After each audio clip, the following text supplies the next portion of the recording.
Olá, muito bom dia, caro guaibeiro. Estamos abrindo mais um Guaíba Correio Rural.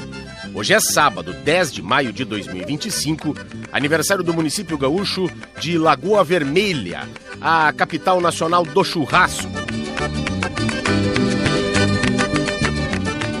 Guaíba Correio Rural tem José Carlos Roque na produção, nas gravações e mesa de áudio, Cleiton Lopes. A coordenação de central é de Guilherme Silveira, gerência de jornalismo e esportes de Rafael Sequim, reportagens de Geandro Michael, direção-geral de Claudinei Girotti, edição e apresentação de Sandro Fábio. O Senar está junto com você, produtor rural, sempre juntando conhecimento e prática para levar mais produtividade e eficiência para o campo, porque assim a agricultura e a pecuária crescem muito mais.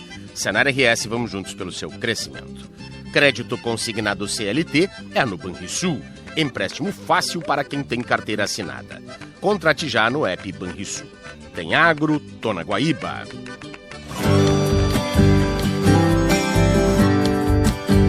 Abrimos o programa deste sábado com o boletim informativo semanal da Emater com Matheus de Oliveira. Muito bom dia, Matheus. Bom dia, Sandro e Guaibeiros. Está começando o informativo da Emater, produzido pela Gerência de Comunicação da Emater do Rio Grande do Sul, com a apresentação de Matheus de Oliveira, na técnica José Cabral. Na região administrativa da Emater de Caxias do Sul, o tempo seco e ensolarado, com noites frias, tem favorecido o bom desenvolvimento dos morangueiros. Muitas lavouras já apresentam boa carga de frutos, indicando uma colheita promissora. Por outro lado, a falta de chuvas nas últimas semanas reduziu a umidade do ar e estimulou a ocorrência de oídio, doença que vem atingindo várias lavouras. Por isso, os produtores estão atentos e adotando as medidas de controle necessárias. O volume colhido aumentou em relação à semana anterior e os preços pagos aos produtores seguem estáveis. Na venda direta ao consumidor, os valores variaram entre R$ 15 e R$ 28 o quilo. Já nas vendas para intermediários, mercados e ceasas, os preços ficaram entre R$ 15 e R$ 20 o quilo. Na região de Pelotas já há alguma produção de morangos das variedades de dias neutros. No entanto, os frutos ainda estão pequenos e mesmo com o aumento na procura, os preços seguem estáveis. Os produtores continuam recebendo mudas, principalmente importadas, e realizam os transplantes nas lavouras. Quem cultiva diretamente no solo está preparando os canteiros para o plantio e fazendo a poda de limpeza nas plantas do segundo ano. O clima tem ajudado no bom desenvolvimento das mudas recém-transplantadas, mantendo a sanidade e o vigor das plantas. Na regional de Santa Rosa, os morangos de variedades de dias curtos plantados este ano já começaram a florescer. Já as variedades de dias neutros ainda estão na fase vegetativa. Bem, Sandro e Guaibeiros, por hoje é isso, nós vamos ficando por aqui. Mas no sábado que vem tem mais informativo da Emater. Um bom final de semana a todos que nos acompanharam e até lá! Obrigado, Matheus.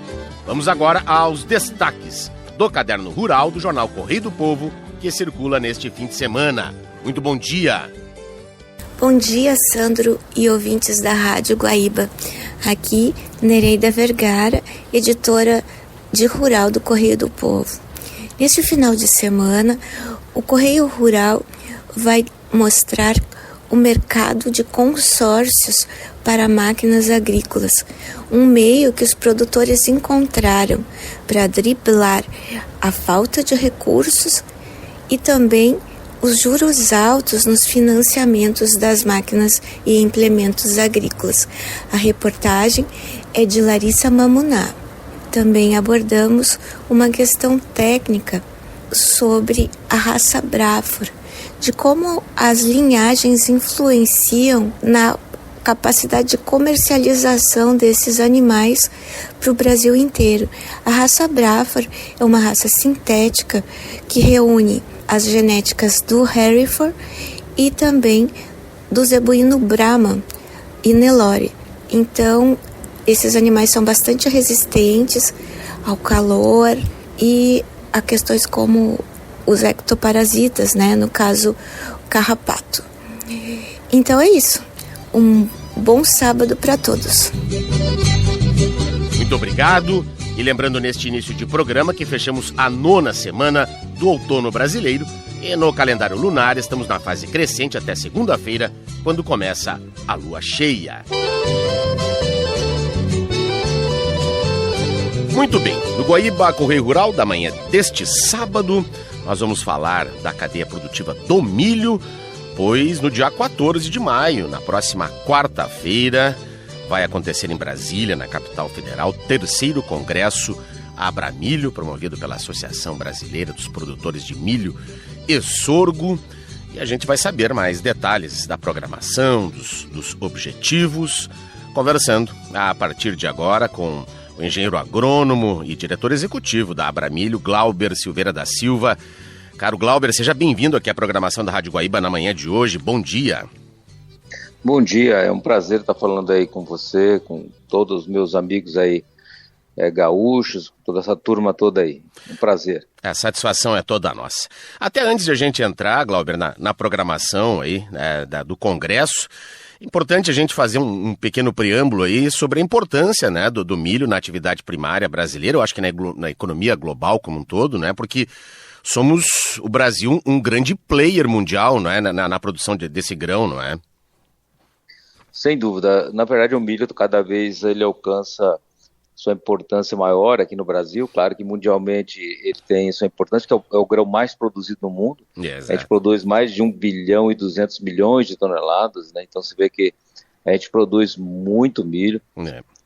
O Brasil ainda, a gente está produzindo em torno de 120 a 130, entendeu? Estamos crescendo, mas nós somos hoje, já chegamos a ser o maior exportador, né?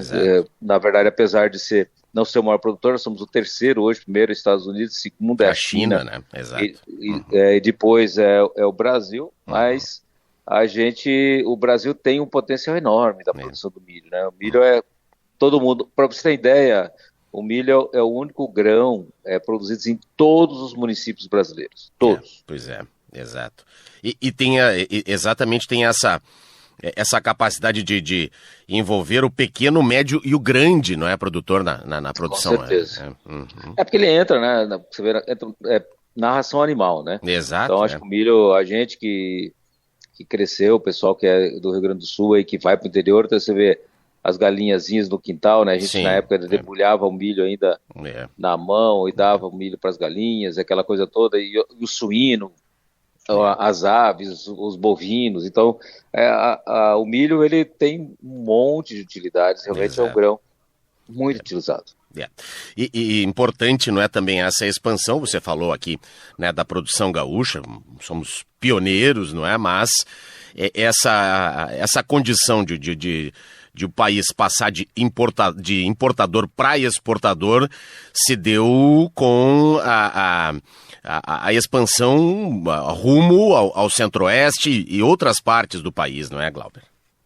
Sem dúvida, sem dúvida. Aí no Rio Grande do Sul, é interessante, o Rio Grande do Sul poderia ser plantado mais milho, sabe? O Rio Grande do Sul, apesar de ser um estado superavitário, ele produz mais do que consome, ele poderia produzir mais ainda. É que a gente tem algumas dificuldades aí no Rio Grande do Sul com relação à armazenagem, principalmente porque compete com soja, né? Exato, então, tanto que não somos autossuficientes aqui, não é? Exatamente, poderia plantar mais. Mas principalmente o grande problema no caso do não plantar mais no Rio Grande do Sul é por falta de armazenagem. Então é uma demanda que tem sempre aumentado muito, né? No caso essa questão do milho, e é uma oportunidade. Agora, claro, que tem um monte de coisa, e é isso que a gente vai discutir, né? No Congresso também, tem discutido sempre, plano safra, né? Então, mas como se diz assim, a gente deve muito a essa turma do Sul, né? Que veio para o Centro-Oeste, e hoje, quer dizer, não tem um produtor aqui no Brasil, na região Centro-Oeste, que não tem um pé aí no Rio Grande do Sul, né? É verdade, é verdade. E o momento econômico é bom, não é? Nós temos uma demanda internacional crescente, os preços aí desta commodity também com valores atrativos. É um bom momento para produzir milho, não é? Com certeza. Sempre produção agrícola é sempre assim, né? Você tem, muitas vezes, anos bons, tem momentos que ela está mais embaixo, mas eu sempre falo, aquele produtor que ele planta bem e colhe bem, ele nunca vai mal. Né? É claro que muitas vezes não é por culpa dele. Né? Tem momentos que, no caso, a gente sabe, o Rio Grande do Sul passa por dificuldades, né? Tem dificuldades, a gente tem discutido muito isso em Brasília, né? Então, tem senadores lá, o próprio Luiz Carlos Reis, né, o Irineu Hort e vários outros deputados que estão sempre brigando, discutindo sobre isso para trazer algum benefício aí, porque o Rio Grande do Sul tem passado por dificuldades, principalmente de clima, mas fora isso, se você plantar bem e você colher bem, olha, pode ter certeza que você vai se dar bem. Né? Essa é a grande vantagem. O milho ele tem um potencial de produtivo muito grande, né? E a gente aqui no Brasil tem um potencial maior ainda, porque a gente consegue fazer uma segunda safra. Exato. Enquanto que nos outros países você tem uma safra só, nos Estados Unidos, aqui no Brasil a gente consegue fazer uma safra de soja e ainda consegue fazer uma safra de milho. E quem dispõe de sistemas de irrigação, aí tem um cenário ainda mais positivo, não é? Muito, aí você consegue fazer até 3, 4 safras. A gente tem experiências, no caso de no próprio Centro-Oeste, de 4 safras, né, com irrigação. Exatamente. Temos o milho grão, que no Rio Grande do Sul também, né, o milho para silagem, que também é importante, né, para a pecuária aí de bovinos, sem dúvida, principalmente, né? Então, sem dúvida, o milho para silagem, sem dúvida, é muito importante também. Isso aí, com certeza. Eu acho que E a cada vez mais o milho está tomando esse protagonismo, né? Agora foi a questão do etanol, aí o Rio Grande do Sul também começa a produzir isso, e aí você transforma o milho em etanol e o DDG, que é aquele farelo proteico, que também serve para a ração animal. Então é fantástico. Exatamente. São vários destinos desse cereal tão importante, não é? Que foi domesticado aí, não é? Pelo homem há tantos e tantos anos, e hoje já com esse desenvolvimento genético, com a transgenia, inclusive, né? Já estamos completando aí as bodas de prata do milho transgênico, né? 25 anos já. Então, verdade. E é uma importância, porque as pessoas muitas vezes falam, poxa, mas milho transgênico. Mas é importante, essa tecnologia ela já é superada, a gente só tem benefícios, não tem malefício nenhum para o ser humano. A gente só tem buscado, eu acredito que daqui a pouco nós vamos ter milho aí com especificidades, com alguns nutrientes que são bons para a saúde humana, com coisas aí contra câncer, contra alguns males da vida, né? E sem dúvida que a gente perdia um percentual muito grande. Por exemplo, vou pegar, quando você plantava, de cada 100 sacas, por exemplo, você perdia 30 sacas para lagarta. Para lagarta. Né? Então, principalmente a lagarta do cartucho. Exato. Né? Então, você andava nas roças e a gente via lá aquela coisinha que a lagarta comendo tudo ali, e aquilo era muito difícil de combater. E com o milho, com a transgenia, a gente conseguiu suprir isso, combater isso, e a gente explodiu daí, no caso, em produção. Até antes da transgenia, aqui no Brasil, a gente era importador de milho, né? E com a transgenia a gente passou a ser exportador. E inclusive, não enfrentando mais a resistência, não é? Então, isso com as moléculas, enfim, é realmente uma revolução, disse bem o Glauber. Bom, vamos falar um pouco então sobre a programação desta terceira edição do Congresso da Abramilho. 9 horas da manhã da próxima quarta-feira já começa com um painel já com grandes nomes, vice-presidente da República, inclusive, não é? Ministro, falando sobre o cenário dos alimentos no Brasil, e aí a gente vai ter também o ministro do Desenvolvimento Agrário, Paulo Teixeira, o Pedro Lupion, representando a bancada ruralista, um time de peso, com a mediação da Letícia Luvizon, não é, Glauber? Isso. Sem dúvida, esse primeiro painel é um painel que vai dar um contexto total do Congresso, né? Então a gente vai ter, por exemplo, eu acho que a principal estrela desse painel, eu sempre falo, não são as políticas, mas sim são os pesquisadores, é o Mauro Ozaki, né, que é da Exalc, e USP-CPEA.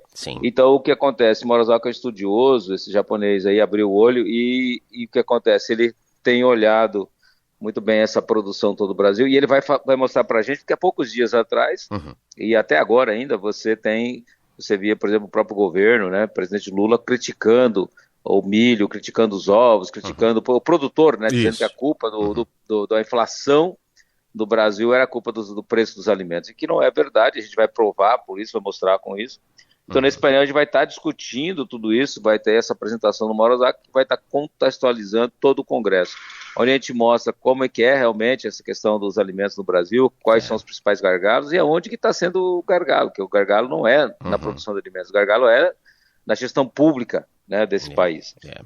E daí a gente vai ter essas pessoas todas discutindo, e sempre todos os painéis nossos tem a Tânia, que é da OCB, João Martins da CNA, entendeu? A gente vai ser bem interessante, eu acho que a gente, é lógico, você vai ter o Paulo Bertolini, que é o nosso presidente, que vai estar falando, que é um especialista, né, também, então esse painel vai ser um painel bem rico. O nosso congresso, ele é bem interessante, porque ele foi totalmente focado para jornalistas, né?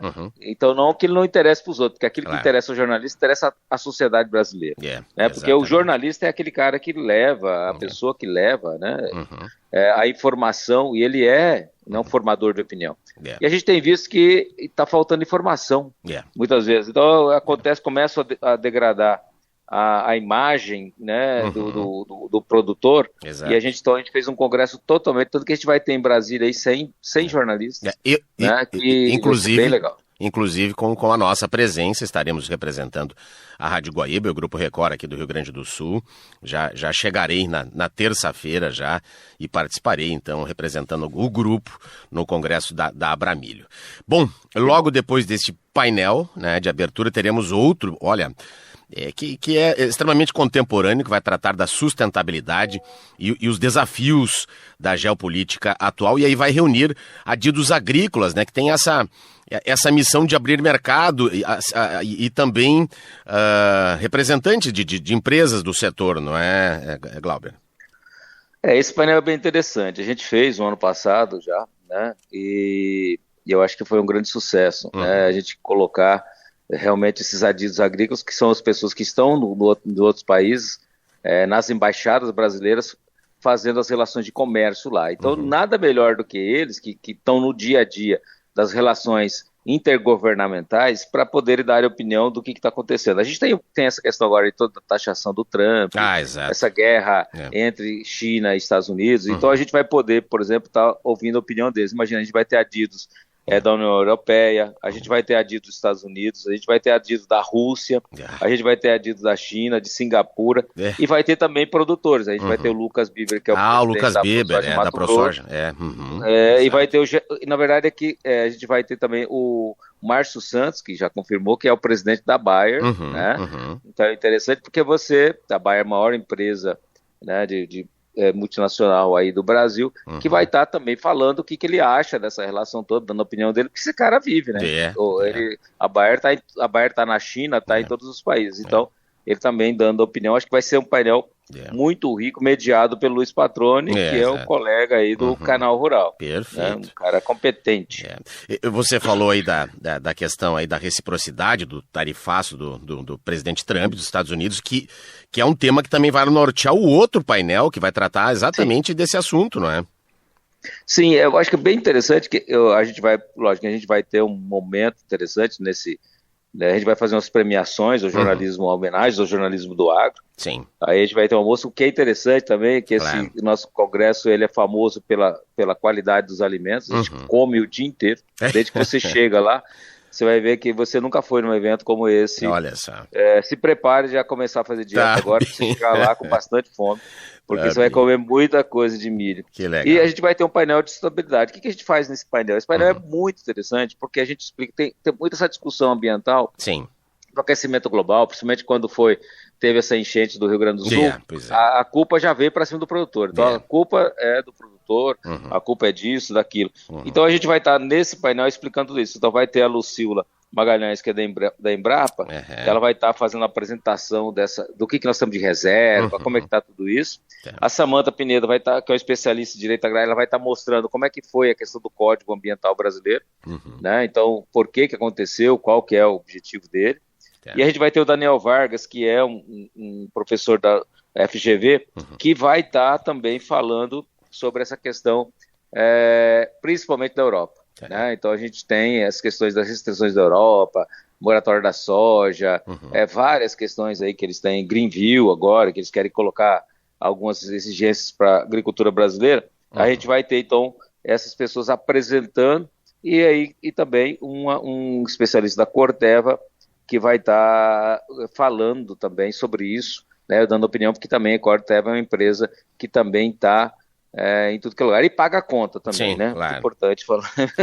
Sim. Porque não, sem alimento ninguém para em pé. Claro. Então eu acho que vai ser um painel bem bacana, né, nesse daí, para a gente poder estar discutindo e as pessoas... Olha, eu falo uma coisa para quem é jornalista, vai sair desse painel aqui, vai sair apaixonado, vai entender muita coisa. Que legal. Na sequência, ainda se falando de sustentabilidade, teremos cases apresentados em formato de talk show, não é, Glauber? Isso, aí vai ser interessante, porque daí a gente tem o Rafael, né, que é do Valor, que vai ter o André Dobasti, que é um cara que é o presidente da Câmara Setorial da Soja, ele é presidente da Comissão de Agricultura da CNA, então ele é muito bom, né? Então ele vai estar apresentando também, ele vai estar falando o que é as inovações, o que a gente no Brasil está fazendo realmente de sustentabilidade, né? Até porque a gente falou de reciprocidade, então muitas vezes as pessoas estão cobrando da gente, então, olha, o que nós temos é isso aqui, né? Estamos fazendo isso aqui. Aí a gente vai ter o Márcio Farrar, que é da Pivot Bio, esse cara, o que é interessante, que essa empresa, ela tem uma alternativa de fixação de nitrogênio através de bactérias para milho, entendeu? Para sorgo, até para floresta. Então é muito interessante, porque a gente vai, com essa tecnologia, a gente vai economizar o uso de fertilizantes, isso é muito bom, né? Daí vai ter a Singenta também, vai ter a Embrapa Milho Sorgo, que também vai estar falando desses cases, vai ser bem bacana também, porque é importante você ver na prática, né? O que está acontecendo na prática, né? Perfeito. Bom, e ainda o tema economia, né? Volta a baila, a pauta no encerramento, no último painel, que vai tratar das tarifas internacionais e impactos para o agro, não é, Glauber?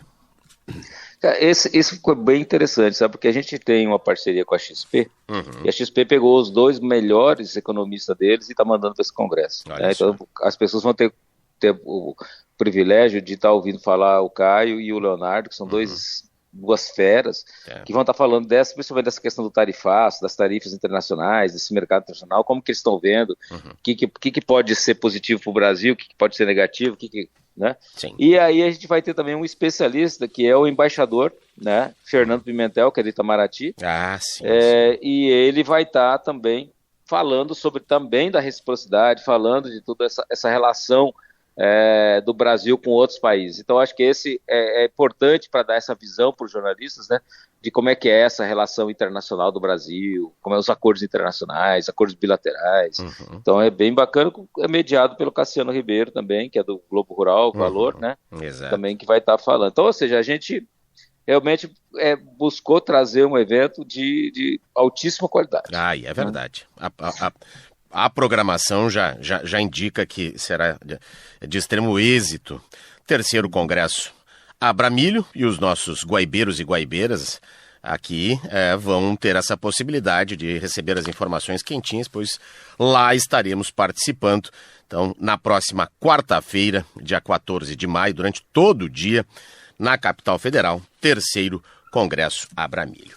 Quero agradecer ao Glauber Silveira da Silva, diretor executivo da Associação, dos Produtores de Milho e Sorgo do Brasil, pela participação aqui, e nos encontraremos na próxima quarta, Glauber. Um grande abraço e obrigado, um ótimo fim de semana. Um grande abraço, obrigado a vocês aí pela disponibilidade, ótima semana, vai ser um prazer, a gente se vê lá. Um abraço.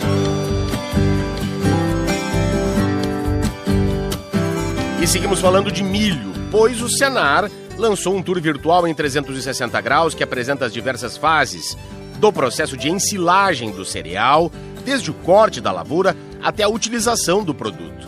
A ferramenta é voltada para produtores rurais, técnicos de campo e demais interessados em conhecer o processo, que conserva a forragem por meio de fermentação anaeróbica e resulta em um alimento energético e nutritivo para os animais. O método é amplamente utilizado no Brasil para garantir o suprimento de alimento aos animais de produção de carne e de leite, especialmente os bovinos. O material está disponível gratuitamente na plataforma Senar Play.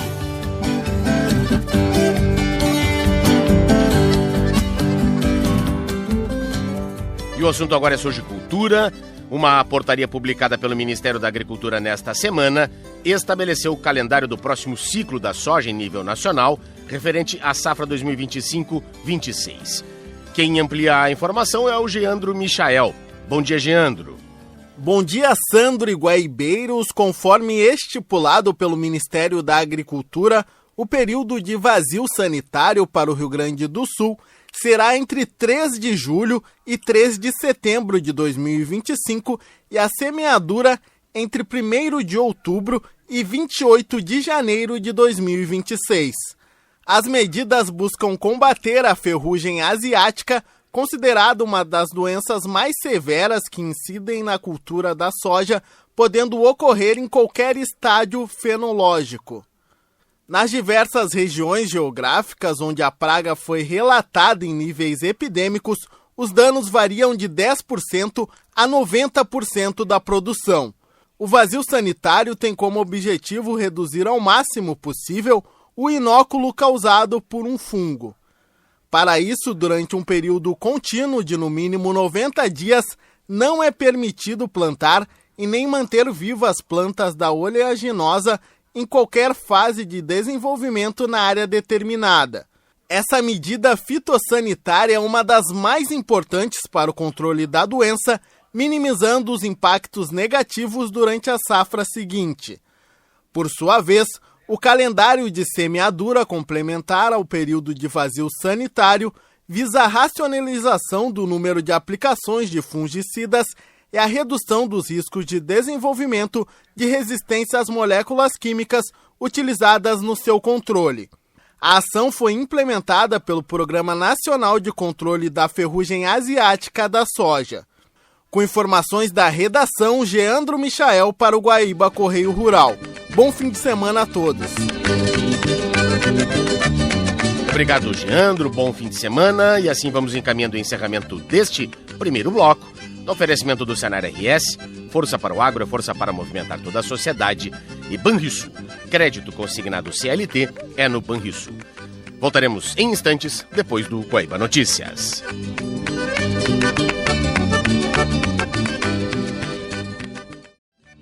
Estamos de volta com o segundo bloco do nosso programa deste sábado, dia 10 de maio, no oferecimento do Senar RS. Está junto com você, produtor rural, sempre juntando conhecimento e prática para levar mais produtividade e eficiência para o campo, porque assim a agricultura e a pecuária crescem muito mais.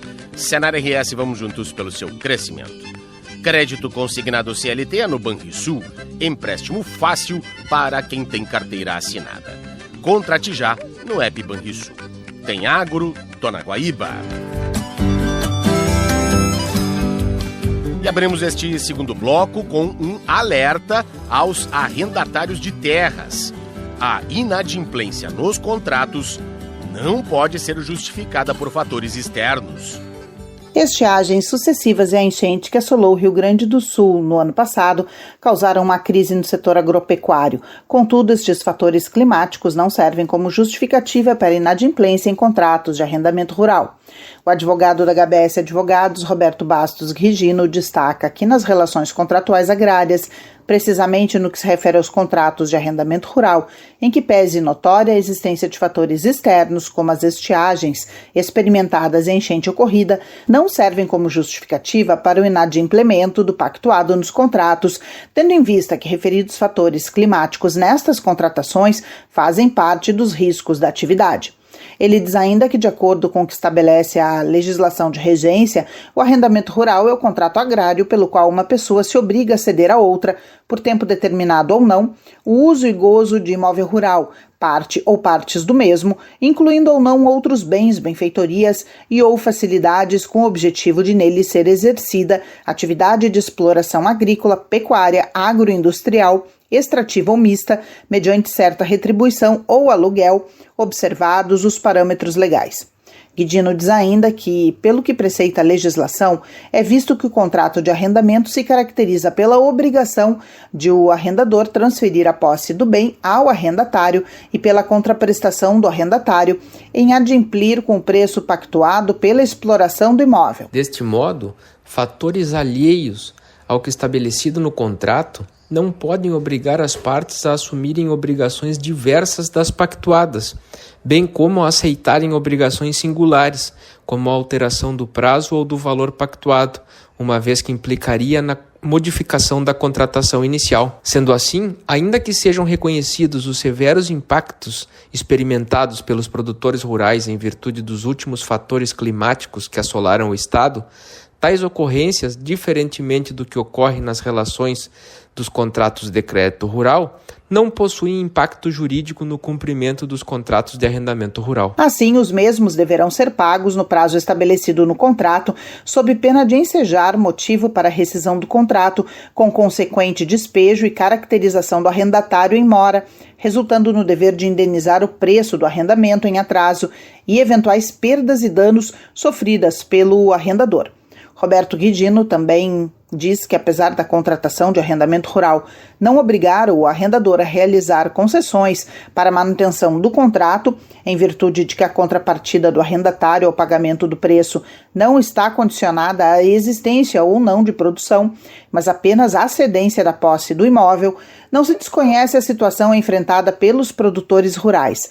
Desta forma, a fim de que sejam mitigadas eventuais discussões judiciais, as quais podem se arrastar por anos, sugere-se que, na medida das possibilidades de cada caso experimentado, sejam flexibilizados alguns ajustes inicialmente pactuados no contrato de arrendamento, sempre, é claro, por meios de aditivos contratuais a fim de trazer maior segurança jurídica ao que vier a ser estabelecido. Da agência AgroEffective, Ieda Risco. Bem, no Guaíba Correio Rural da manhã de hoje, nós vamos falar da cadeia produtiva do pinhão. Como já falamos aqui no programa, desde o dia 1º de abril, nós temos aberta a safra, né, por meio de legislação, para que tenhamos aí a preservação das araucárias, não é? Fora desse período é proibida a extração, então nós estamos vivendo então aí o período do pinhão aqui no Rio Grande do Sul, na verdade no sul do país, né, como um todo. Mas temos um trabalho muito importante sendo realizado pela Embrapa Florestas, lá no Paraná, juntamente com a Universidade Federal, não é? Que é a partir da enxertia, clonagem por enxertia, e que vai abreviando esse tempo de produção do pinhão. A gente vai saber, não é, em quanto tempo, quais as vantagens, como é que está esse panorama, não é? Aqui no Rio Grande do Sul ainda muito incipiente, recém nós temos alguns experimentos sendo realizados, mas agora uma pesquisa, não é, mostrou que tanto o sabor quanto o valor nutricional desta semente precoce são iguais ou até melhores que ao do tradicional, que é a partir aí da produção natural, né, do crescimento em agroflorestas. E a gente vai saber mais detalhes, então, desta pesquisa e das vantagens aí, não é, desta produção via enxertia, conversando a partir de agora com o engenheiro florestal e pesquisador da Embrapa Florestas, Ivar Wendlen. Caro Ivar, seja bem-vindo mais uma vez aqui à programação da Rádio Guaíba de Porto Alegre. Bom dia. Bom dia, muito obrigado aí pela oportunidade. A satisfação é toda nossa. Aqui no Rio Grande do Sul a gente está vivendo aí o pleno período da safra do pinhão aqui, não é, com oferta em supermercados, em feiras, enfim, até nas beiras de estrada. Acredito que o mesmo ocorre nesse momento aí no Paraná, não é? Sim, sem dúvida. Estamos em plena safra, em pleno momento de venda e consumo de pinhões. E aí, aliás, na verdade, o Paraná um volume bem maior que aqui do Rio Grande do Sul, acredito. Sim, sem dúvida. Aqui realmente é uma atividade econômica muito forte, né? Tem vários municípios que basicamente vivem disso, como também Santa Catarina. Rio Grande do Sul também, mas não é tão forte mesmo. Exato, perfeito. Bom, mas temos, né, um trabalho que já completa aí pelo menos uma década de vocês, de pesquisa, que é a técnica de clonagem via enxertia, não é? E que já tem alguns pomares fazendo esse experimento e os resultados têm sido extremamente satisfatórios, não é mesmo, Ivar? Sim, sem dúvida. Essa técnica aí demorou bastante para ser desenvolvida, porque a araucária é uma árvore bem diferente do que nós conhecemos em geral, né? Sim. E mais 10 anos que a gente dominou essa técnica, né? E aí, a partir dali, viemos fazendo testes, implantando experimentos, e hoje ela já está comercial, né? Tem várias áreas, plantios comerciais, além de testes, inclusive aí no Rio Grande do Sul já tem plantios comerciais, mas ainda não em produção, né? Demora aí pelo menos 6, 8, 10 anos para a produção depois do plantio, né? E como a técnica é bem nova, mas já vai ter produção, vai ter mais oferta de pinhão, né? Derivada dessa técnica aí, vai ser plantado, estão sendo plantados, né? Pomares para a produção de pinhão, como se fosse um pomar de laranja, por exemplo. Então Perfeito. essa é a ideia, né? Certo. E em quanto tempo pode reduzir aí o tempo de frutificação? Na verdade não é uma fruta, mas enfim, é uma semente, mas em quanto tempo pode reduzir o tempo para que tenhamos o pinhão pronto para a colheita? A gente fala metade do tempo, né? Na natureza leva de 12, 15 até 20 anos. E essas plantas enxertadas de 6 anos, 8, 10 anos. Então depende muito da idade da matriz, do material genético. Sim. Mas é mais ou menos metade do tempo. E são plantas, acredito, que com porte menor do que as tradicionais e isso facilita o manejo também, acredito. Exatamente. São plantas que têm mais ou menos metade do tamanho e realmente facilita a colheita, que o pessoal que vive disso, que colhe bastante pinhão, eles acabam escalando a árvore para facilitar, né, a comercialização tudo de uma vez. Então, árvores menores facilita isso, diminui a chance de ocorrência de acidentes, por exemplo. Certo. Bom, como é que é feito? Explica pra gente, por favor, caro Ivar, como é feito esta enxertia e por que clonagem? O que é utilizado? Uma matriz? Tem uma muda que serve de cavalo? Conte-nos como é que funciona, por favor. Isso, é como qualquer enxertia, né? Nós temos duas partes. Uma que é o cavalo, que é aquela muda produzida via pinhão. Quando ela tiver 1 ano e meio a 2 anos, a gente traz em cima, enxerta em cima, brotações lá da copa do ponteiro da araucária, e esse é o grande diferencial. Pode até ser de galhos, mas aí a gente obtém uma araucária de galho. Pode ser de tronco e galho, então. Pode ser de tronco e galho. Aliás, a de galho é uma... Isso é quase que uma exclusividade da araucária, não é? É 100% exclusividade da araucária. Nós podemos aqui na Embrapa, por exemplo, nós temos um pomar só de galho. Ou seja, a altura no máximo 2 metros, 2,5 metros das plantas. Certo. Realmente é o galho, a gente poda eles e colhe as pinhas tudo na altura do olho, né? Então, mas assim, a gente acaba não divulgando muito esse sistema porque, como não existe nenhum outro sistema desse no mundo, a gente tem muito mais dúvidas que respostas, né? Sim. Agora, o de tronco, ele já é mais parecido com a natureza, com a planta normal. Então, esse que a gente dominou bem, a gente divulga, né? O pessoal está adotando bem. Mas o de galho também está saindo por essas questões bem interessantes, né? Você pode cultivar uma planta bem pequenininha perto de casa, né? Então tem alguns atrativos bem interessantes. Sim, mas agora eu que fiquei na dúvida aqui, caro pesquisador, quais são ainda há a necessidade de mais pesquisas para se comprovar a respeito da produção a partir de galho? Sim, sem dúvida. Essa de galho, a gente não sabe, por exemplo, qual a longevidade das plantas, qual a produtividade, né, o tipo de poda ideal, porque a gente tem que podar elas. A de tronco a gente não precisa podar, que é uma árvore normal, né?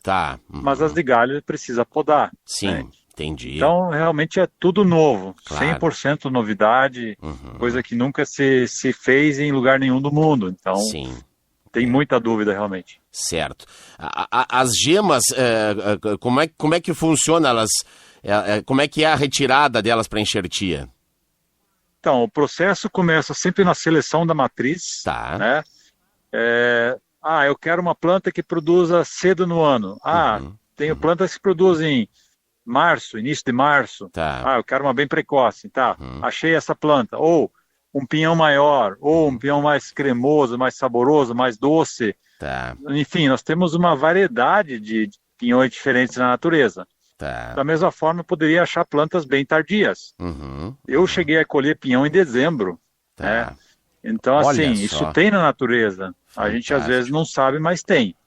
Então, a partir do momento que a gente tem essas plantas diferentes de interesse, a gente faz esse processo que a gente chama de resgate vegetativo.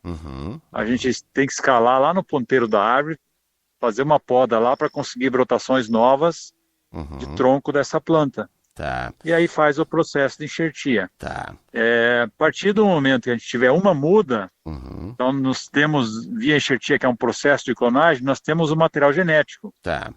o DNA dessa planta. A partir dali a gente não precisa mais subir nessa árvore e pode multiplicá-la. Perfeito. Então esse é um dos trabalhos da Embrapa, por exemplo. Nós temos mais de 60 matrizes diferentes, que é tudo que é coisa. Nós temos até pinhões praticamente sem casca, tem pinhão estriado, tem coisas que a gente nunca imagina que existe. Certo. E nós estamos testando isso desde Rio Grande do Sul até Minas Gerais e São Paulo, nas áreas de ocorrência da araucária, para ver como é que se comporta isso aí. Tá. Depois que a gente validar e dizer, não, por exemplo, no Rio Grande do Sul, em tal região, essas cultivares tais, se adaptaram bem, Tá. nós disponibilizamos, ofertamos para os viveiros que querem produzir as mudas, nós já disponibilizamos essas brotações. Entendi. Tá? Eles não precisam fazer esse processo todo. Claro, Mas, perfeito. claro, se quiserem, podem fazer também. Só que aí tem que registrar no Ministério da Agricultura. Sim.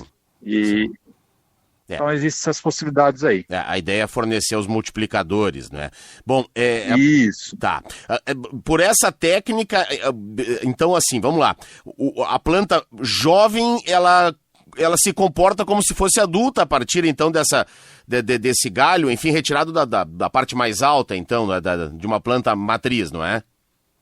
Exatamente. Nós pegamos lá da ponta da árvore, que lá as células são adultas. Exato. Ela já tem a capacidade de produção.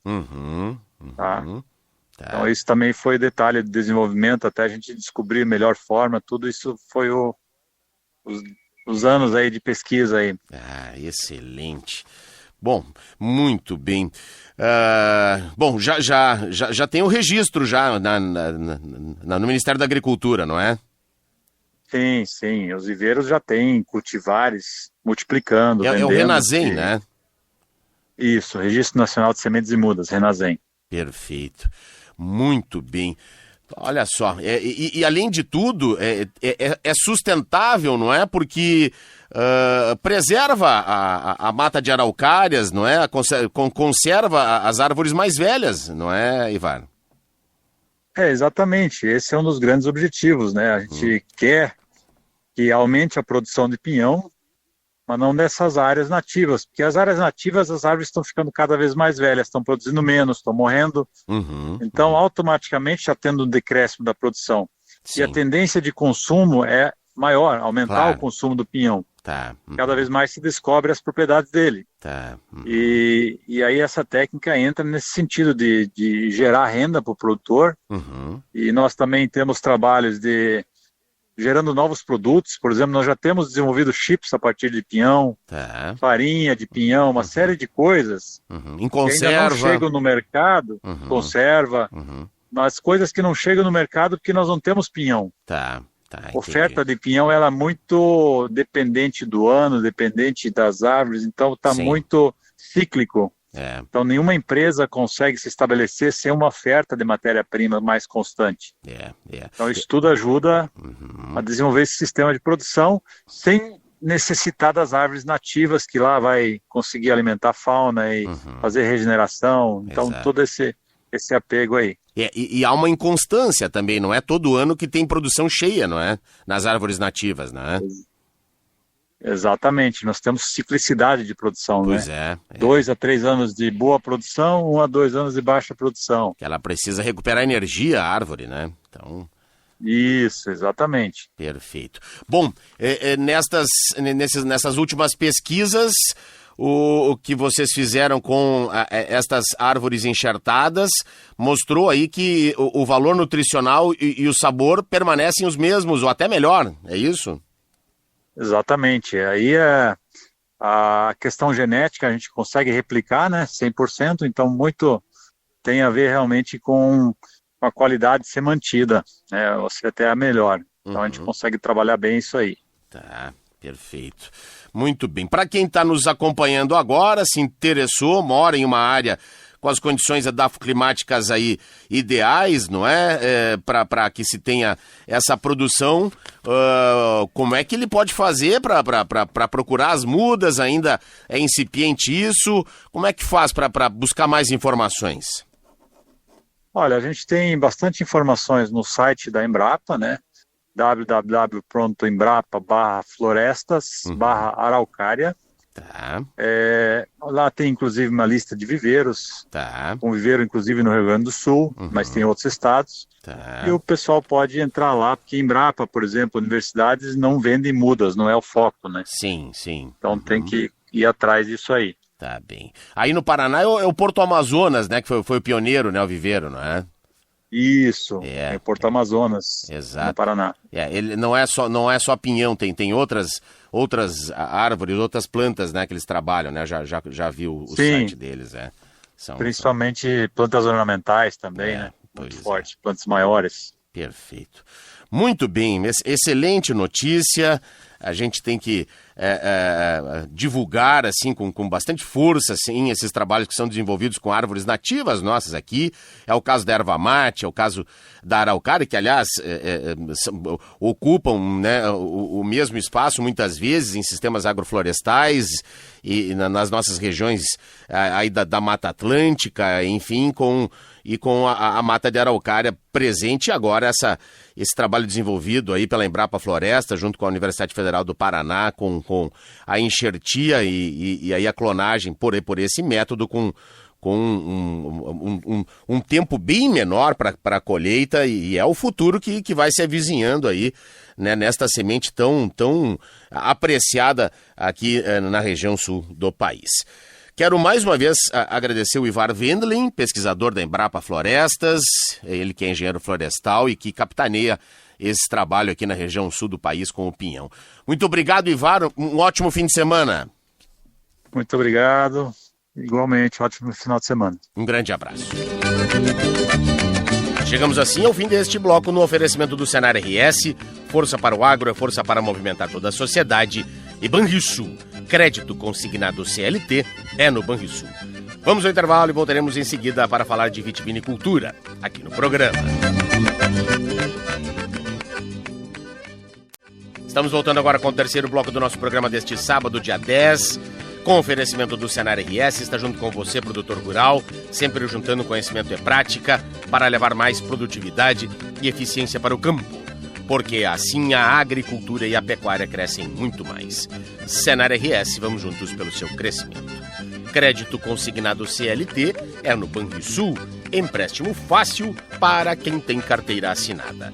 Contrate já no app Banrisul. Tem agro, tô na Guaíba.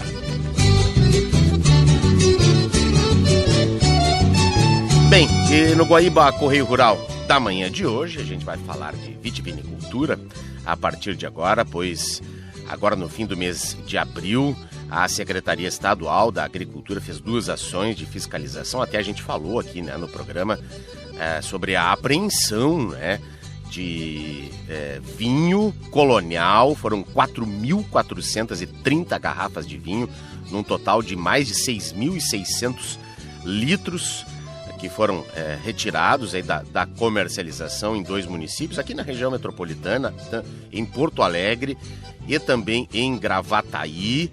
Não é? Eram vinhos que estavam irregulares, aliás, nem sei se era um vinho, né? Dizia que era vinho colonial, só isso na denominação, e a gente vai entender, né, por que foi retirado, né? Tem toda uma legislação que precisa ser respeitada, e a gente vai entender o porquê então dessa operação, conversando a partir de agora com a Andresa Lúcio, ela que é engenheira agrônoma e chefe substituta da divisão de inspeção de produtos de origem vegetal da Secretaria da Agricultura. Cara Andresa, seja bem-vinda aqui à programação da Rádio Guaíba na manhã de hoje. Bom dia. Bom dia, Sandro. Muito obrigada pelo convite aí para poder esclarecer a situação do vinho colonial no estado, né? Bem. A satisfação é toda nossa.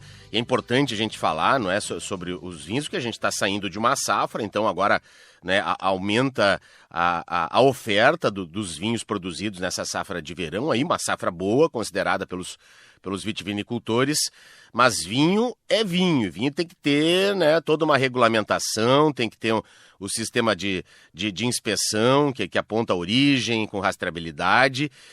Caso que não foi destes vinhos, né, que foram apreendidos, não é, Andresa? Nós, a fiscalização, acreditamos que eles não seguem esses padrões que são exigidos pela legislação para ser um vinho colonial, né? Que tem que atender o padrão de qualidade e identidade de cada vinho, de cada produto, né? Certo. Essas bebidas, elas tinham o quê? O que tinha rótulo? Que tipo de embalagem que é? E onde que foram retirados? De onde estavam? Na verdade, essa ação foi nas ações de distribuidores, porque a gente faz normalmente no comércio, tá? No estado todo é feito essas ações no comércio orientativas, que esse tipo de produto não pode estar sendo comercializado. Vinho colonial, ele só pode ser comercializado por produtor familiar na sua própria propriedade, em feiras ou em cooperativas, feiras de cooperativas, né? Fora desses locais, não pode ter vinho colonial no rótulo. Não existe esse produto, né? No comércio. Sim, e neste caso eram o quê? Eram garrafas Garrafas PETs. Não, o vinho pode ser comercializado em garrafa PET, não há problema, desde que tenha o rótulo identificando quem elaborou e produziu esse produto, sabe? Entendi. Quem colocou, quem é responsável pelo produto. E nesse tipo que a gente apreende, só diz vinho colonial da Serra Gaúcha. Então, tu não chega em quem colocou esse produto, e se realmente foi uma vinícola, né? É muito vago, que colocou, né? Que fez esse vinho. Exato. Porque daqui a pouco, eu não sei até qual foi o destino desses produtos, daqui a pouco nem vinho está ali dentro daquela garrafa. Exatamente, né? Isso é um perigo para a saúde das pessoas, né? Eles têm que ficar, que não é o preço que faz o produto, né? Infelizmente, esses produtos podem não ser vinhos, podem ser uma mistura de açúcar, água, seria o mais suave, mas pode ter um tipo de álcool, alguma coisa bem pior para a saúde, né? Sanidade. Corantes, porque não diz nada. Se você pegar o rótulo ali, só vai dizer isso, vinho da Serra Gaúcha, ponto. Às vezes nem para sagu serve, né? Nem para sagu, muito menos. Que barbaridade. Não, e pode trazer problemas para a saúde daquele consumidor, né, que adquire, né? Então, todos esses vinhos que foram apreendidos, né, eles ficam fiel depositário no local até o fim de um processo que é aberto de julgamento pelo Ministério da Agricultura e posterior, dando problema, eles vão para o Ministério Público, daí aberto, segue a sequência, assim. Algumas amostras foram para o LAREM, para o laboratório? Sim, nós coletamos amostras, em todas essas apreensões são coletadas amostras e enviadas para o laboratório de referência do estado, que é o LAREM, em Caxias do Sul. E ali vai dar análise do que realmente é esse produto, se é um vinho e qual é a condição dele hoje, né? Tá bem. Bom, é importante também salientar, não é, que o estabelecimento que vende um produto como esse, ele está passível de sanção, não é? Sim, ele é o responsável porque a gente não consegue chegar na vinícola, perde-se a rastreabilidade desse produto. E normalmente eles não têm notas, né? Se eles tiverem nota, ainda a gente consegue chegar em quem vendeu. Então, ele é o responsável final, porque não tem... O que tem que constar é CNPJ, o endereço, exatamente os dados para rastreabilidade, inclusive, né? Lote, data de validade. Exato, tem que ter o nome da vinícola que produziu aquele produto, sabe? Da onde que ela está vindo. CNPJ, registro do Ministério da Agricultura para dizer que é um vinho legal, né? Que é um vinho que está registrado, que segue os padrões, que está sendo fiscalizado, que os fiscais vão na cantina, que conseguem aplicar uma lista de verificação para garantir a qualidade do produto. Exatamente. Então, que não teve alteração, né? Pois é. Então, muita gente, comprei um vinho colonial e fica bem feliz, e quando, por vezes, está levando para casa um produto... Tu chega nesse comércio, tu vê o preço desse produto, às vezes sai menos de R$6 uma garrafa, impossível. Impossível, exatamente. Como que... Muito difícil conseguir um preço desse no de vinho. 2 litros de vinho por R$6, mas não... É um suco de em pó com alguma coisa, nossa senhora. Provável. Não compre, procure a procedência, Exatamente. Pergunte para o comerciante, e mais, não é, cara Andressa? Podem denunciar. Pode denunciar, também, né? exatamente para a Secretaria da Agricultura, que a gente tem um canal que recebe denúncias e são apuradas na medida do possível, né? Sim, claro. Bom, isso em termos de vinhos coloniais. Então, para comprar só nas propriedades ou em feiras de agricultores familiares ou de cooperativas, né? Então tá claro isso. Vinho colonial, com rótulo colonial, só nessas situações mesmo. Perfeito. Bom, vamos falar agora de uma outra questão, né? Que são os vinhos importados, gente. Vamos lá, a gente está bem próximo aqui da Argentina, bem próximo do Uruguai, desses lugares a gente sabe que tem vinho, mas tem muita entrada clandestina no Brasil desses vinhos. Atenção, gente, porque também pode ter vinho irregular entrando no Brasil, não só, não é, porque precisa ter um estabelecimento importador, mas às vezes até também tem vinho falsificado vindo do outro lado da fronteira, não é? E esse mesmo procedimento que a gente realiza no clandestino vinho colonial, a gente faz no importado também, né? Porque ele também tem que ter registro no Ministério da Agricultura do importador, que vai atender várias exigências para entrar com esse produto no comércio, né? Então, tu chega no comércio pequeno, às vezes tem 2, 3 garrafas, mas tu vai ver que aquilo é um clandestino, tu não tem como saber se é original mesmo, pelo valor, tu já constata que não, né? Quer dizer, o vinho importado, qual é a dica que se dá para o consumidor que está nos acompanhando na manhã de hoje? Quer tomar um vinho... Primeira coisa, assim, eu sempre falo, a gente tem uma gama de rótulos premiados aqui no Brasil, nacionais, de vinhos nacionais, muito bons, né? Maravilhosos. E espumante nem se fala, né? Espumante a gente já é o melhor do mundo, já não vou nem falar. Agora os nossos vinhos estão crescendo, os nossos viticultores, as nossas vinícolas estão investindo em castas novas, tem todo um investimento. Só aí já dá para partir para a escolha dos nossos vinhos, bons, com bons preços. Mas tudo bem, quer comprar um vinho lá de Mendoza, um vinho do Chile, ok. Mas qual é a dica que se dá? O que deve se olhar no rótulo, cara Andresa? Vamos de novo. O Ministério da Agricultura tem que ter o registro do Ministério, do importador do Ministério da Agricultura no rótulo, no contrarótulo, tem mapa. Se não tem mapa, esse vinho não é, ele é clandestino, na verdade, né? Tá bem. Tem que ter o mapa sempre. O Ministério da Agricultura... tem que ter a empresa importadora tem que ter o dado. E a empresa também, importadora, vai estar o nome dela ali, né, responsável pela importadora. Às vezes tem um selo também da importadora, mas o registro mapa é o fundamental.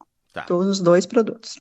Perfeito. Porque garante que esse produto, né, um fiscal foi lá à empresa, fiscalizou, viu a qualidade da empresa, né, o sistema todo da empresa, processo da elaboração desse produto e garante a qualidade do produto no frasco.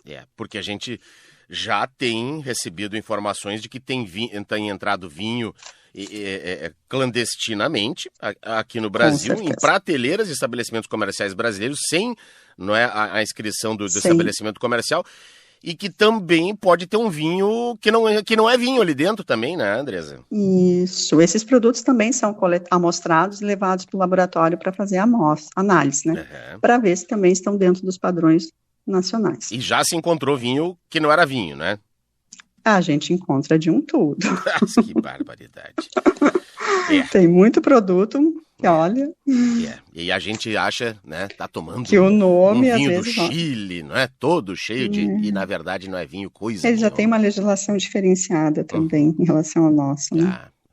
Tem a legislação diferente deles. Eles permitem um pouco mais de água no vinho deles, no nosso não. Entendi. Olha aí, tem mais isso ainda, não é? Enfim, tá aí. Tá dado o recado, atenção, fique sempre em alerta. Agora tá começando a esfriar, todo mundo vai começar a tomar seu vinhozinho, é bom, a gente sabe disso, mas fique de olho, vai lá, perde uns 30 segundos a mais olhando o rótulo para saber, né, a procedência. Se for vinho colonial, olha, preste atenção, veja de onde você está comprando, pergunte, você tem seus direitos. E o vinho importado também, né? Cuide bem de onde você está adquirindo e acate essas dicas aí que a Andresa passou agora. Quero agradecer muito a Andresa Lúcio, chefe substituta da Divisão de Inspeção de Produtos de Origem Vegetal da Secretaria Estadual da Agricultura, por participar conosco na manhã de hoje. Muito obrigado e fique atento, não é, Andresa? Isso aí, Sandro, muito obrigada, agradeço, espero ter contribuído um pouquinho com todos aí, com certeza. Em questão de vinhos coloniais. Tá legal, muito obrigado, um bom dia para você. Obrigada, um bom dia.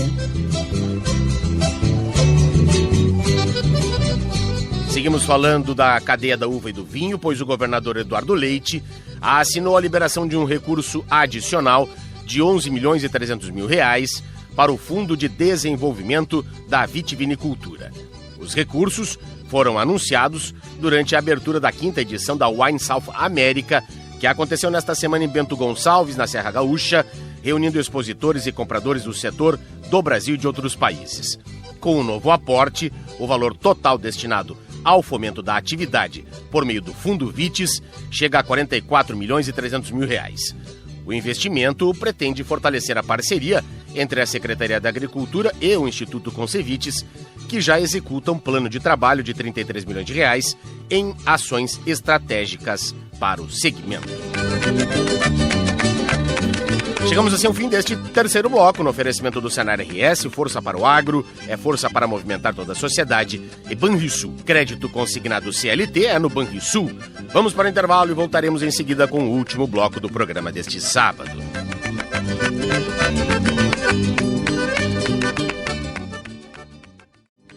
Estamos voltando agora com o quarto e último bloco do Guaíba Correio Rural deste sábado, 10 de maio, em nome do Senar RS.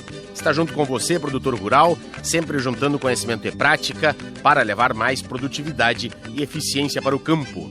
Porque assim, a agricultura e a pecuária crescem muito mais. Senar RS, vamos juntos pelo seu crescimento. Crédito consignado CLT é no Banrisul. Empréstimo fácil para quem tem carteira assinada. Contrate já no app Banrisul. Tem agro, tô na Guaíba.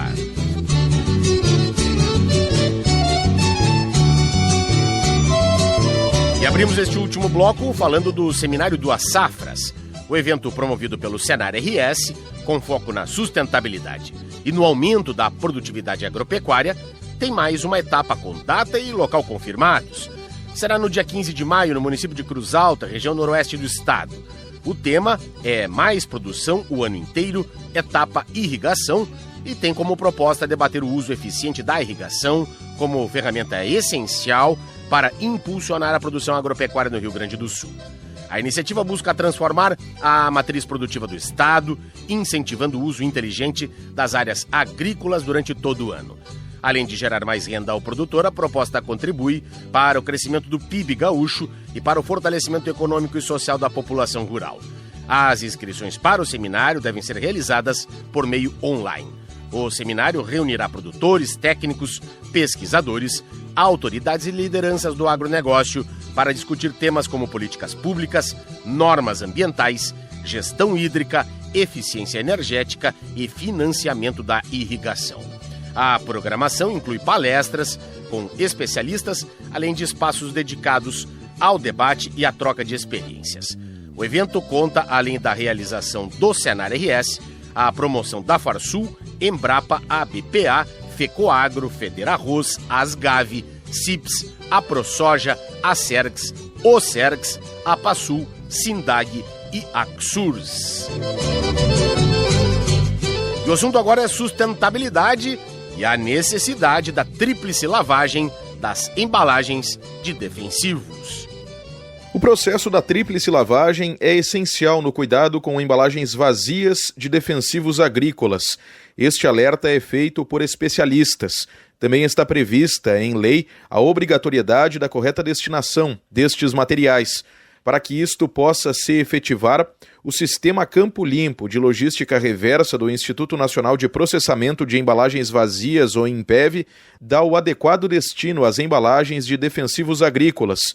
O gerente de operações do INPEV, Antônio Carlos Amaral, explica como é realizado o procedimento da tríplice lavagem. Utilizar água limpa após a formulação da calda, no campo ainda, né? Você tem lá um tanque de pulverizador, utiliza a água para fazer a pulverização e essa água depois, né? Essa água limpa colocada nessa embalagem vazia, depois de ter colocado todo o produto no tanque, até 1/4 de água, fecha-se e homogeneiza por 30 segundos. Essa água que eles dentro vai dentro do tanque de pulverização. Repete-se esse procedimento mais 2 vezes. né? A primeira e mais 2 vezes. Então temos 3 vezes essa lavagem, a tríplice lavagem. A quarta água de lavagem, né? Se a gente for fazer uma análise, ela está limpa, segura e essa embalagem sem resíduo nenhum. O gerente do INPEV também elenca benefícios gerados a partir da tríplice lavagem. O agricultor planeja a sua lavoura, faz os tratos culturais, usa os defensivos agrícolas que possam ser utilizados.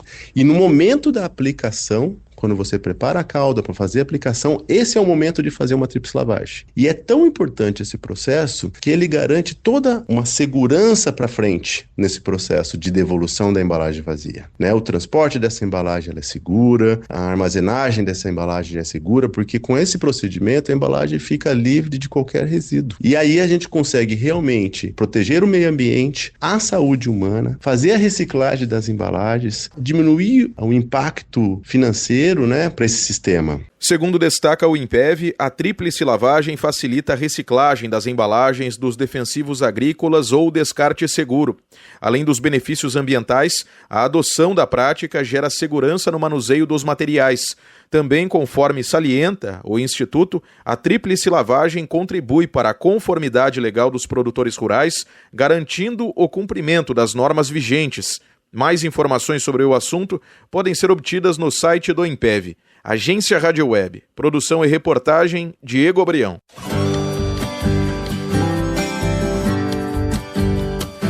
Muito bem, no Guaíba Correio Rural da manhã de hoje a gente fala de floricultura a partir de agora, pois neste domingo é comemorado o Dia das Mães e é o período em que há a maior comercialização de flores aqui no estado do Rio Grande do Sul e no Brasil como um todo.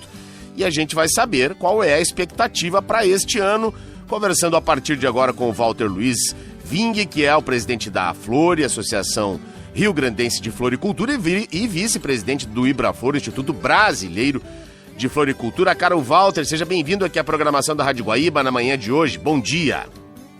Bom dia, Fávaro. Tudo bem? É um prazer estar conversando com vocês aí. A satisfação é toda nossa. No Brasil, os dados do IBRAFLOR apontam que essa é a data de maior venda de flores e isso se reflete aqui no Rio Grande do Sul também? Com certeza, Sandro.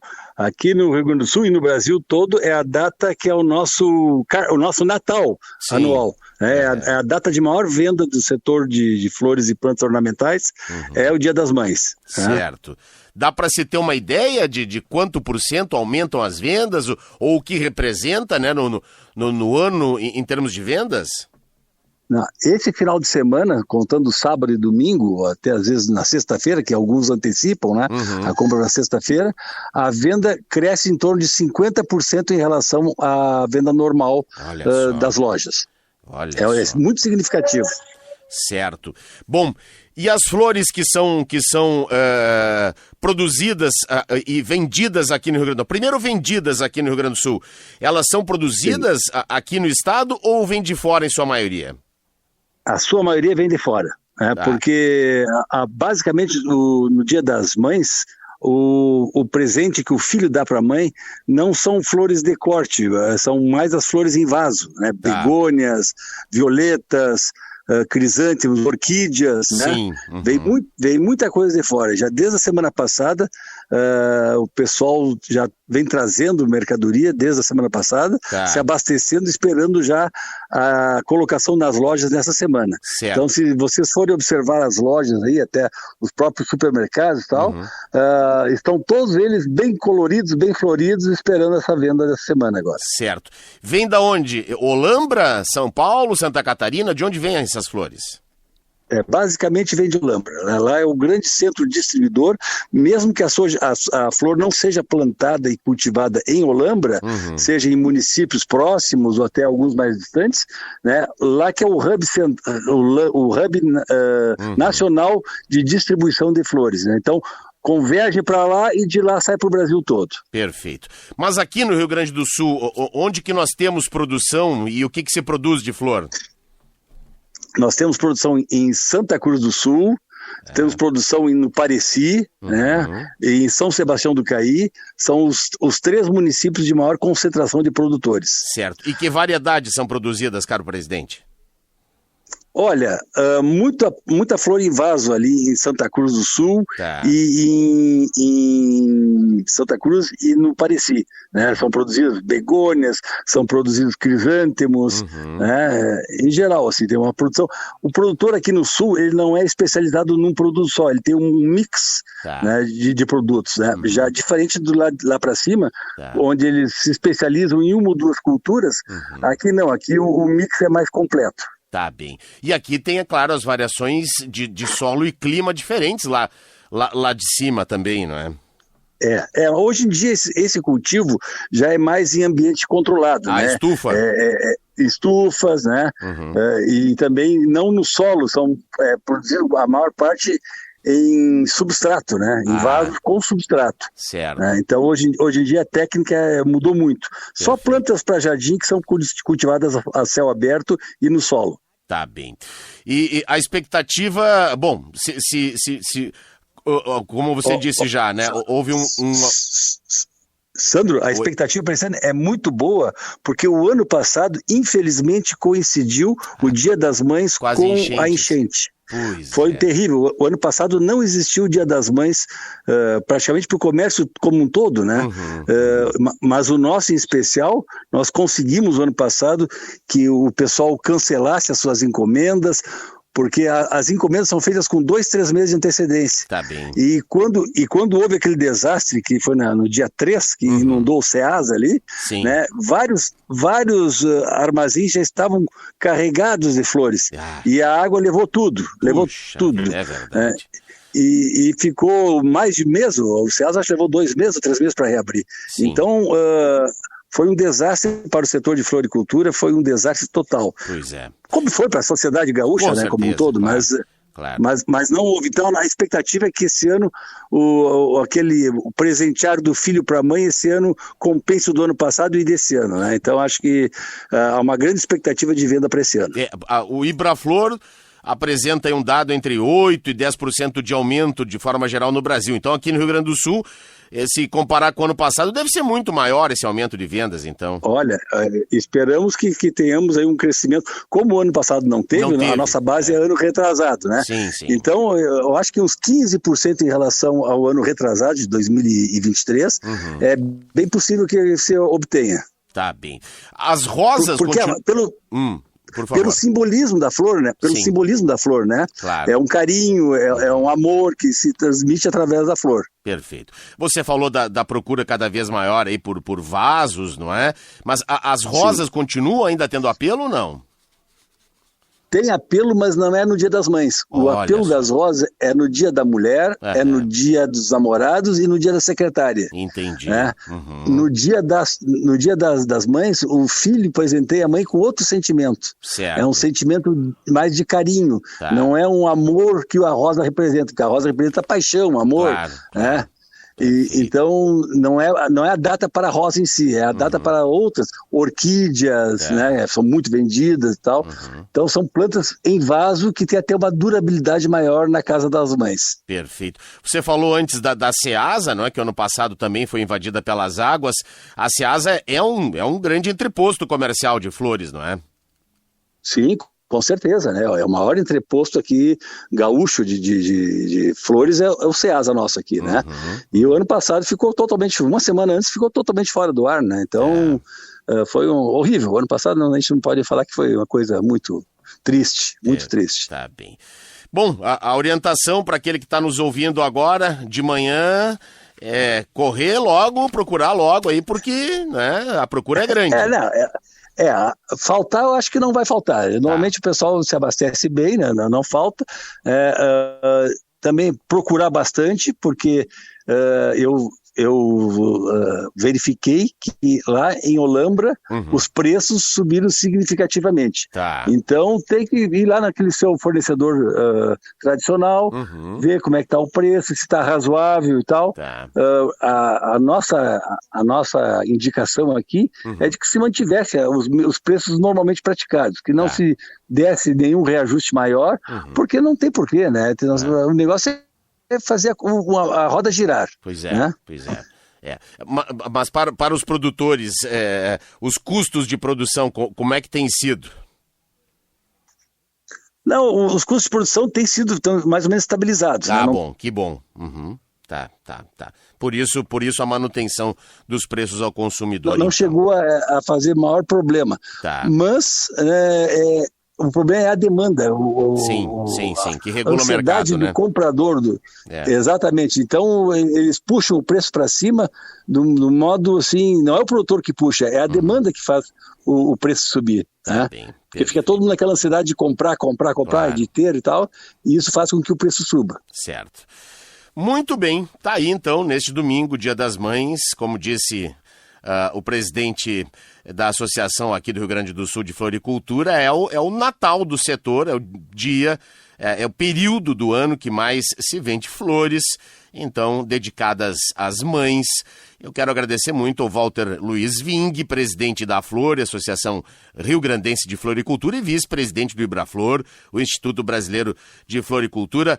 Caro Walter, muito obrigado pela participação em nosso programa na manhã de hoje. Eu que agradeço, Sandro. Estamos à disposição aí. Um grande abraço e, filhos, presenteiem sua mãe com carinho, amor, uma florzinha para cada um, mesmo que vai dar um outro presente, dá uma flor que ela vai ficar muito sensibilizada. Ah, sem dúvida. Excelente. Um grande abraço. Um abração, Sandro.